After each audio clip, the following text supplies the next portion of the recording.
Previously on Mollusk Plays D&D, the party had met in a tavern, got into a bar fight, and managed to not kill anyone. The next morning they did some shopping, attended a funeral, and got a quest to find out why people are getting sick and turning to ice statues.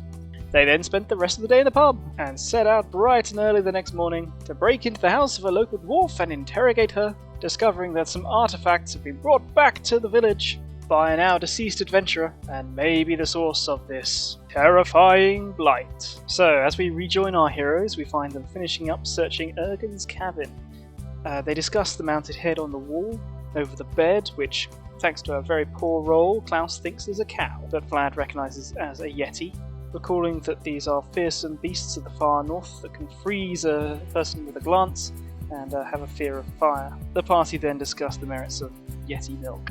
They then follow the lead they have from Tulgi and also the receipt they just found to Pelk's Curiosities, hoping that Pelk might be able to shed some light on recent events and the mysterious items that Ergen brought back with him. They arrive to find the shop dark, but the door is suspiciously ajar. Irina notices footprints on the snow outside the property, indicating that a group of elves and dwarves have entered and exited the premises in the past day or so. Klaus uses stealth to enter Pelk's Curiosities, and after a tense few moments of silence, soon gives the all clear.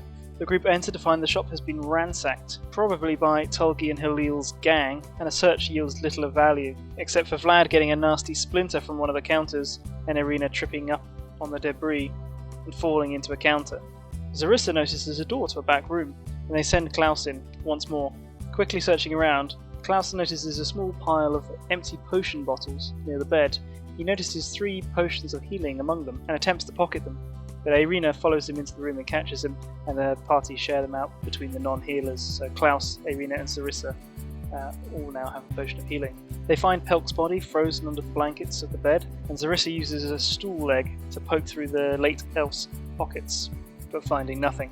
Cautious of the potential for infection, they decide not to take Pelk's winter clothing, and Roman shares out the gear they acquired from Ergen's cabin. He keeps the dwarf-sized winter clothing and changes into the splint mail, whilst bequeathing to Zarissa the silvered maul. With the extra gear weighing them down, they decide to make a trip to the shops. Because why would you report the burglary of a local establishment and the death of its owner to the local authorities?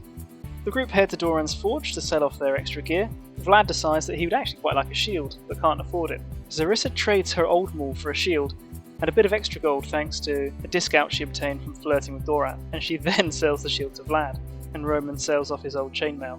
Handling the dagger, Doran identifies it as being a magical +1 weapon. Roman almost sells it to him, changes his mind at the last second, resulting in a brief comic tug-of-war between the two dwarves, where ultimately Roman retains the dagger. Standing around outside the shop, Zarissa starts to feel the cold, takes a point of exhaustion, and the group decide to make a quick trip to Whitaker's general store where she picks up some winter clothing. Still having a half day of daylight to work with, the party decide to set off for Croker Cave, where Tulgi said her sister and her gang hang out, in the hopes of recovering the rest of Ergen's artifacts. Having worked in the village of Palebank for quite a while, Klaus knows the general location of the cave, and so leads the party into the forested foothills of the Flockit Alps, an hour or so's journey from the village, until they pick up the trail of the bandits' tracks and follow them the rest of the way to the cave.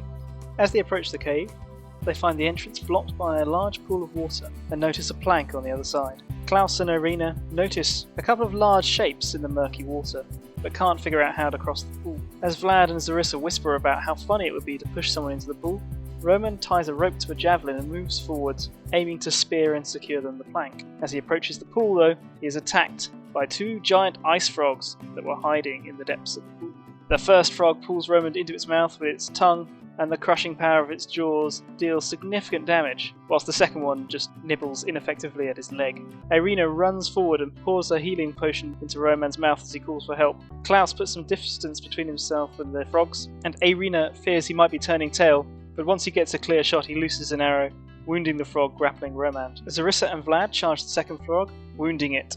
It attacks back, but misses as Zarissa spreads her legs to avoid its tongue attack. Roman tries to calm the frog in the process of trying to eat him, but it takes no notice. Klaus and Irina continue to attack it, hoping it will eventually drop their companion. Zarissa finishes the frog she's fighting with a mighty overhand hammer blow to the head, scoring the first blood of the campaign. Badly wounded and with its lifelong companion down, the other frog attempts to hop away, releasing Roman from its grasp, but as it does so, Roman sodomizes it with his warhammer, and the party makes it through its first real combat pretty much unscathed.